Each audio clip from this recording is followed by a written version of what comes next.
आदाब नाज़रीन, बहुत इस्तकबाल है। आप देख रहे हैं खबर खास, मैं हूं आपके साथ अबू हुरैरा। नाज़रीन, वज़ीर-ए-आज़म नरेंद्र मोदी हुकूमत के फ्लैगशिप प्रोजेक्टों में एक बुलेट ट्रेन प्रोजेक्ट को किसानों की मुखालफत का सामना है। मुजव्वज़ा Mumbai Ahmedabad bullet train project से मुतासिर होने वाले करीब 1000 किसानों ने गुजरात हाईकोर्ट में गुज़िश्ता दिनों हलफनामा दायर करके इस प्रोजेक्ट की मुखालफत की है। अदालत हाई स्पीड रेल मंसूबे के लिए जमीन के हुसूल को चैलेंज देने वाली 5 अर्जियों पर समाअत कर रही है। इन दरख्वास्त गुजारों के अलावा 1000 किसानों ने हाईकोर्ट में अलग से हलफनामा दाखिल किया है कि मरकज के इस मंसूबे से काफी किसान मुतासिर हुए हैं और वो इसकी मुखालफत करते हैं। मुतासिरा किसानों ने हलफनामे में कहा है कि वो नहीं चाहते हैं कि इस मंसूबे के लिए इनकी जमीनें ली जाएं। किसानों का इल्जाम है कि गुजरात हुकूमत ने बुलेट ट्रेन के लिए सितंबर 2015 में हिंद जापान के दरमियान समझौते के बाद जमीन के हुसूल से मुतालिक कानून 2013 के शिक्कों को हल्का किया और रियासती हुकूमत के जरिए की गई तरमीम अपने आप में JICA की हिदायत की खिलाफ वर्जी है। दरख्वास्त गुजारों ने गुजरात के हुसूल आराजी तरमीम कानून 2016 को भी चैलेंज किया है, जिसके तहत 2013 के कानून को बदल दिया गया है। उन्होंने अदालत को बताया कि न तो इनसे राय ली गई और ना ही हुसूल आराजी की कार्रवाई करते हुए इनसे कोई मशवरा लिया गया। किसानों का यह भी इल्जाम है कि बाज़ाबातकारी के लिए सोशल इंपैक्ट असेसमेंट पर भी हुकूमत के जरिए बात नहीं की जा रही है। इस मामले की समाअत के दौरान मरकजी हुकूमत ने जवाब देने के लिए और वक्त मांगा है। काबिल गौर बात है कि सुप्रीम कोर्ट ने 10 अगस्त को हाई कोर्ट को हुक्म दिया था कि बुलेट ट्रेन मंसूबे से मुतासिर होने वाले किसानों के मामलों की जल्द समाअत करें। जुलाई में दायर अपनी अर्जी में सूरत जिले के तमाम 5 किसानों ने कहा कि चूंकि यह मंसूबा एक से ज्यादा रियासत यानी गुजरात से महाराष्ट्र तक फैला हुआ है, इसलिए मरकजी हुकूमत इस प्रोजेक्ट के लिए हुसूल आराजी करे। लेकिन यहां पर बड़ा सवाल यह उठता है कि मोदी हुकूमत का सबसे अहम और एक ख्वाब जैसा जो प्रोजेक्ट है उस पर अब ब्रेक लगता नजर आ रहा है, क्योंकि 1000 किसान तो ऐसे हैं जिन्होंने गुजरात हाईकोर्ट में अर्जी दाखिल की है कि वो अपनी जमीनें इस मंसूबे के लिए नहीं देना चाहते हैं, क्योंकि इससे उनका बहुत ज्यादा नुकसान हो रहा है। ऐसे में क्या वाकई में मोदी हुकूमत का जो एक अहम प्रोजेक्ट है, क्या ये खटाई में पड़ता नजर आ रहा है, यह हम समझने की कोशिश करेंगे। और चलिए इसी पूरे इशू पर बातचीत करने के लिए तीनों खास मेहमान हमारे साथ जुड़े हुए हैं। बहुत जल्दी अपने मेहमानों का हम आपसे तारुफ करा दें। हमारे साथ योगेश वर्मा जी, जो कि स्पोक्स पर्सन है, तर्जुमान हैं बीजेपी महाराष्ट्र के, हमारे साथ मुंबई से जुड़े हुए हैं। इलियास कुरैशी साहब कांग्रेस लीडर हैं, आप भी हमारे साथ जुड़े हुए हैं। और इसके अलावा जयेश पटेल, जो कि किसान नेता हैं, फार्मर नेता है, हमारे साथ आप भी जुड़े हुए हैं।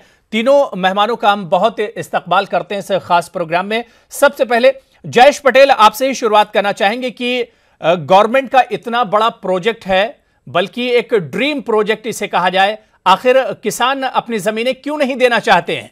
जयेश पटेल जी। अगर गवर्नमेंट का ये इतना ड्रीम प्रोजेक्ट है तो गवर्नमेंट को तरीके से वो प्रोजेक्ट को इंप्लीमेंट करने के लिए कोशिशें करनी चाहिए।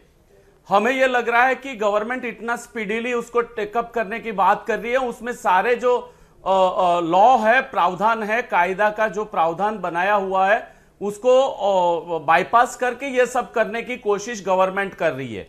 तो इसकी वजह से जो किसान है उसका विरोध कर रहे हैं। जो भी लैंड एक्विजिशन एक्ट बना है 2013 का सेंट्रल गवर्नमेंट का, उसमें जो किसानों की कंसेंट लेने की बात थी, ये सोशल इंपैक्ट असेसमेंट करने की बात थी, फूड सिक्योरिटी एक्ट को प्रावधान के लेके जो सर्वे करने की बात थी, वो सारी बातें को बाईपास करके एनवायरमेंट पे क्या असर होने वाला है ये सब स्टडी करके जो लैंड एक्विजिशन करनी है, उसमें गुजरात सरकार ने 2016 में अमेंड करके जितने सारे प्रावधान जो किसानों के फेवर में थे वो सारे उन्होंने बाईपास कर दिए और वो जो पुराना 1894 वाला जो एक्ट है उससे भी बदतर कायदा से ये बिल्कुल, यानी किसानों की अनदेखी की जा रही है, किसानों की अनदेखी की जा रही है और जोर जबरदस्ती इस प्रोजेक्ट पर काम किया जा रहा है। जयेश पटेल जी, बिल्कुल बिल्कुल बिल्कुल जोर जबरदस्ती ऐसे की जा रही है कि अगर हमने कुछ अपना सही विरोध लिखवाने के लिए जाना है तब भी हम लोगों को गिरफ्तार कर दिया जाता है। कभी प्राइम मिनिस्टर, कभी चीफ मिनिस्टर इधर आते हैं तो हम लोगों को अरेस्ट कर दिया जाता है। मतलब हमारी बात कहने का मौका भी हम लोगों को नहीं दिया जाता है। योगेश वर्मा जी, ह्यूमन राइट्स वायलेशंस यहां गुजरात में हो रहे हैं। योगेश वर्मा जी, बुलेट ट्रेन का प्रोजेक्ट कैसे पूरा होगा जब भाई किसान आपसे खुश नहीं है? 1000 किसान आपके खिलाफ अब हाईकोर्ट चले गए हैं, तो ये ड्रीम प्रोजेक्ट कैसे पूरा होगा? और जैसा कि जयेश पटेल कह रहे हैं कि भाई जोर जबरदस्ती की जा रही है, जबरदस्ती जमीनें ली जा रही हैं, आखिर ये ड्रीम प्रोजेक्ट पूरा होगा कैसे योगेश जी? देखिए मैं एक बात बता रहा हूं जी। वो ड्रीम प्रोजेक्ट और माननीय नरेंद्र मोदी जी ने इस प्रोजेक्ट की घोषणा की है। जब यह बुलेट ट्रेन बन जाएगी तो अकेले प्रधानमंत्री जी उस ट्रेन में नहीं बैठेंगे। मुझे लगता है कि उद्घाटन करने के बाद पता नहीं कभी बैठेंगे या नहीं भी बैठेंगे। ये राष्ट्र का प्रोजेक्ट है, ये देश का प्रोजेक्ट है, देश के लोगों के लिए बनने वाला एक मेगा प्रोजेक्ट है।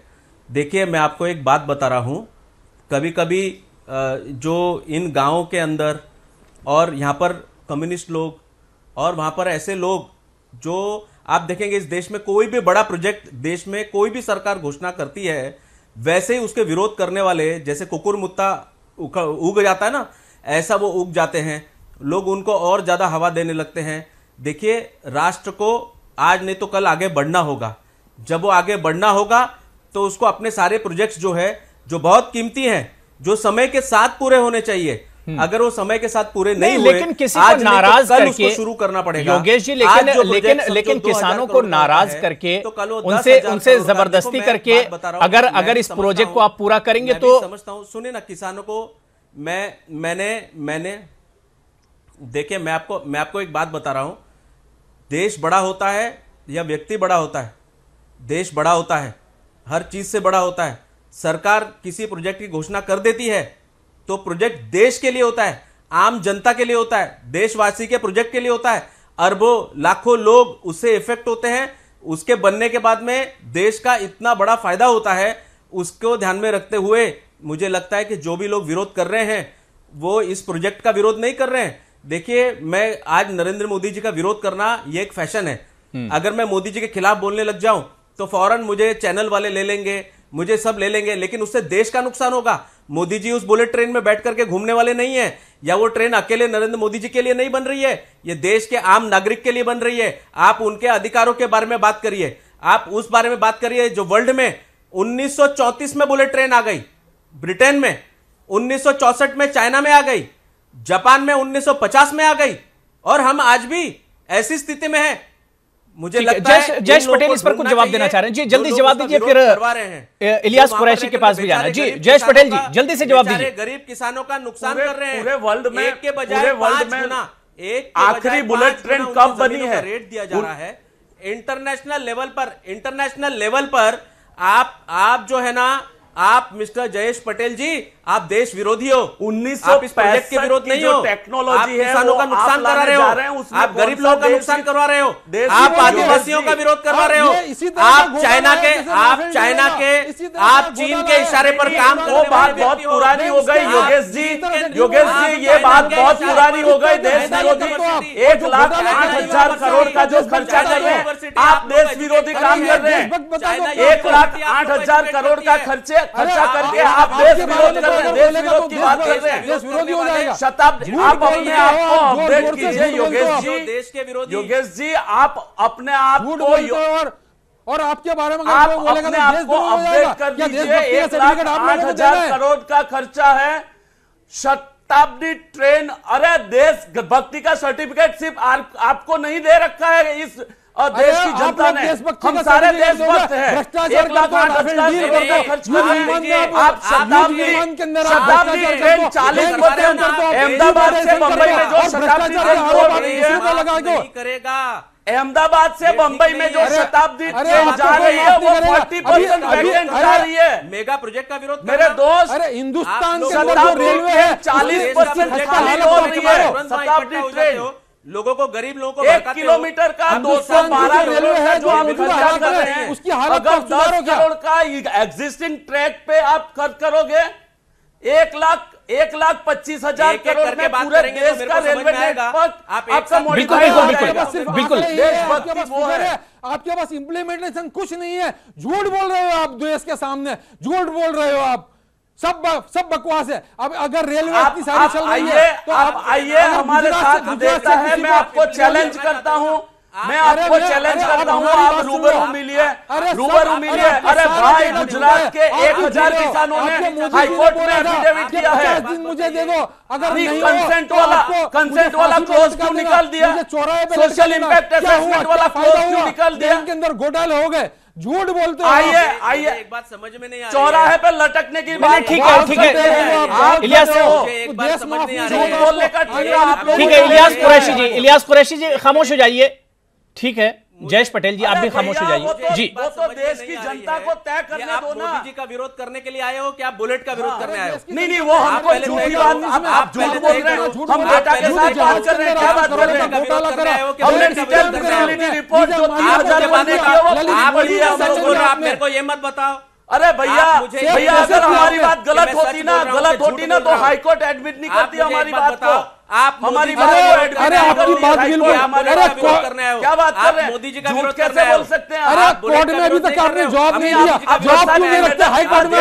ये 1000 खेडूतों ने जो 1000 खेडूतों ने जो एफिडेविट किया उसका जवाब तो हर आपने अभी तक आप जवाब नहीं रखते। कोर्ट में आप एफआईआर नहीं होते, बहुत झूठे लोग आप। किसानों के जमीन आपको में ले रही है, आप कुछ नहीं करोगे। ठीक है देखिए तीनों पैनलिस्ट, तीनों गेस्ट खामोश हो जाइए। एक दिन ये स्कैंडल भी हो भाई तीनों लोग खामोश हो जाइए। इस तरह से लड़ेंगे अगर तो बात मैसेज नहीं जाएगा, बात पूरी नहीं हो पाएगी और किसी को हम समझ भी नहीं पाएंगे, किसी को हम समझ नहीं पाएंगे। ठीक है इलियास कुरैशी जी जो चीज योगेश जी आपसे पूछ रहे हैं कि भाई ये मोदी जी का विरोध है, उन्हें लेकर विरोध किया जा रहा है या जो बुलेट ट्रेन प्रोजेक्ट है उसे लेकर मुखालिफत किसकी की जा रही है, विरोध किसका असल में किया जा रहा है?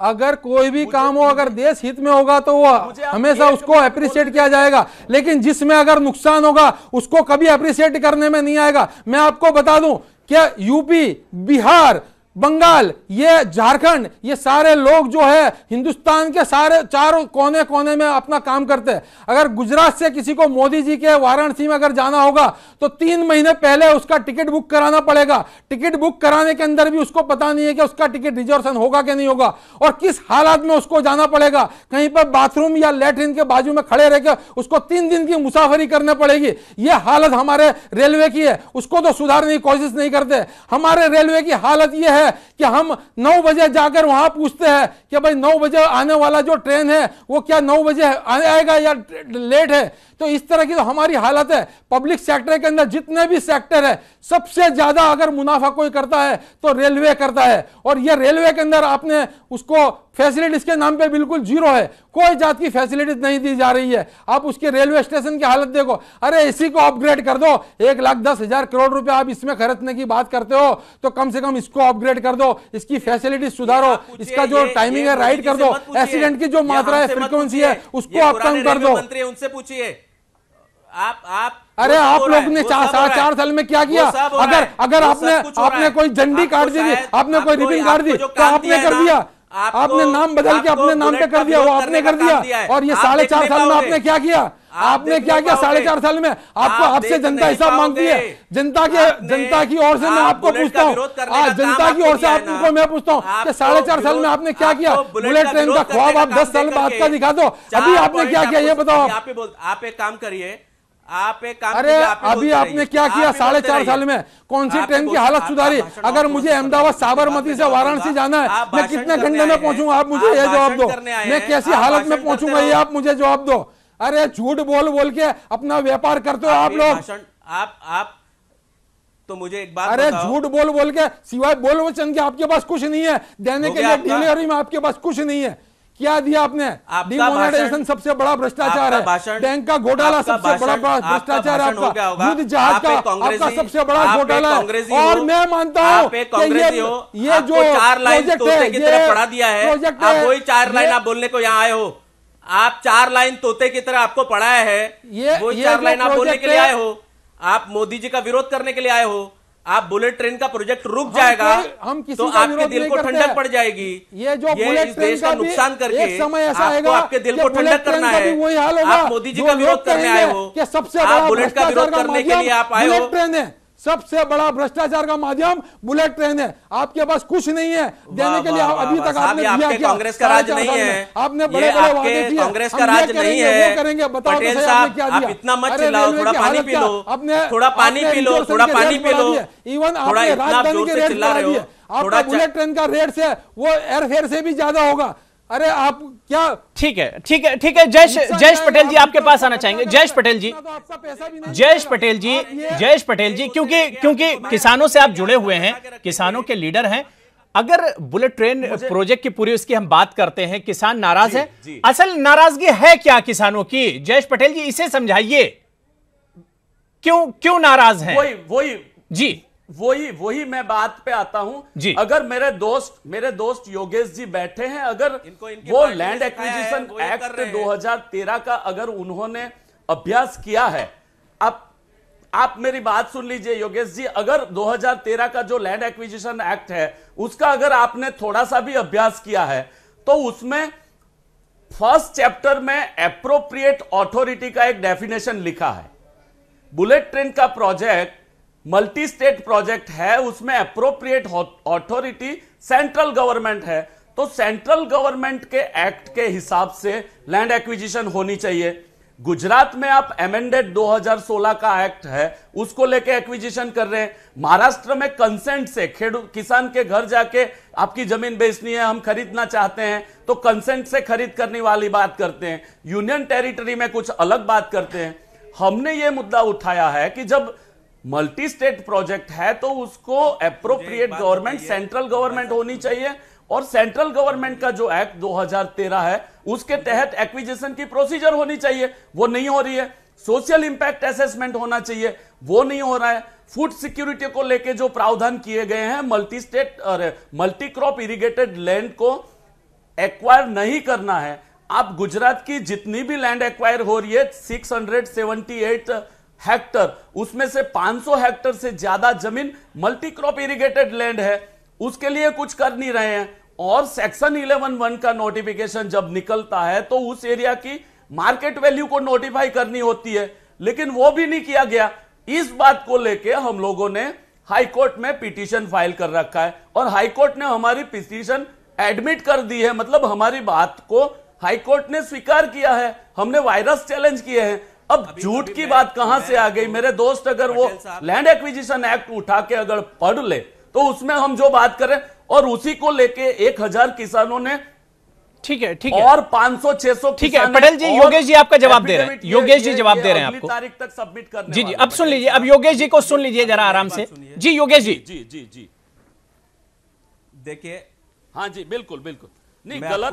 एक तो ऐसा है कि हम लोग ये नहीं चाहते कि 40 साल में प्रोजेक्ट हो, तो हम ये सुनिए ना पटेल साहब, आप मेरी बात सुनिए। पटेल साहब मेरी बात सुनिए। पटेल साहब मेरी बात सुनेंगे आप? जी पटेल साहब, एक तो पहली बात है, मैं आपकी बहुत रिस्पेक्ट करता हूं। कोई भी नेता होता है जो समाज को रास्ता दिखाता है तो हम लोग उसकी रिस्पेक्ट करते हैं, मैं भी उसकी रिस्पेक्ट करता हूं। आप एक रिस्पेक्टेबल नेता हैं। मेरा हमेशा ऐसा मानना है, सरकार एक योजना को अनाउंस करती है, इंप्लीमेंटेशन उसको अथॉरिटी करती है। अथॉरिटी में हर अधिकारी अपने तरीके से इंप्लीमेंट करता है, भले कानून कुछ होता है, लेकिन कभी कभी कोई अथॉरिटी होती है वो अपने तरीके से इंप्लीमेंट करती है। अगर उसके अंदर किसी किस्म की त्रुटि होती है तो आप शासन के इसमें ला करके, लेकिन वो प्रोसेस डिले नहीं हो, वो प्रोसेस लेट नहीं हो, उसकी वजह से राष्ट्र का नुकसान नहीं हो। क्योंकि आज जो प्रोजेक्ट 10,000 करोड़ का है, वो प्रोजेक्ट अगर 3 साल के बाद होगा तो 12,000 करोड़ का हो जाएगा, 5 साल के बाद होगा तो 20,000 करोड़ का हो जाएगा। तो उससे कुल मिलाकर के सरकार के टैक्स पेयर का नुकसान होता है। अगर आप सही मायने में नेता हैं, मेरा ऐसा मानना है, हम 21वीं शताब्दी में जा रहे हैं। हमारा कंपटीशन चाइना, जापान, अमेरिका, ऐसे सब देशों से है। कोई प्रोजेक्ट अगर हमारे नेतृत्व में, आप नेतृत्व कर रहे हैं किसानों का, और कोई प्रोजेक्ट वहां आया है तो 5 साल में होता होगा, तो आपके नेतृत्व में भगवान करे वो 3 साल में हो। और जो भी त्रुटियां हैं अक्रॉस द टेबल बैठ करके वो सॉल्व हो सकती है, उसमें कोई समस्या नहीं है।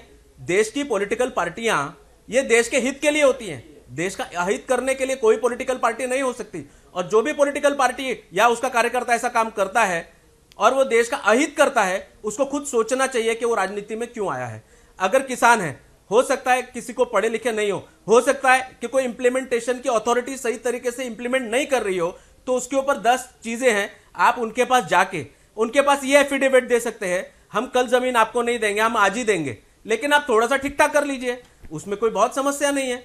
लेकिन टोटल प्रोजेक्ट का विरोध करना, हम लोग देश के लिए क्या कर रहे हैं। मैं भी राजनीति में हूं और मैं ये देखता हूं कि मैं देश के क्या काम आ सकता हूं, मैं कौन सा प्रोजेक्ट अगर मेरे पास है तो जल्दी हो सकता है। बिल्कुल जाहिर सी बात है। अब ये सवाल तो उठता है कि भाई जब मुल्क के हक में है, देश के हित में है, तो उस पर फिर प्रोटेस्ट क्यों किया जाता है। इलियास कुरैशी जी, योगेश वर्मा जैसा कह रहे हैं कि भाई प्रोजेक्ट कोई मोदी जी के लिए, बीजेपी के लिए नहीं है, वो तो देश के लिए है, मुल्क के लोगों के लिए है, फिर इसका प्रोटेस्ट क्यों किया जाता है, इसकी मुखालफत क्यों की जाती है, विरोध क्यों किया जाता है।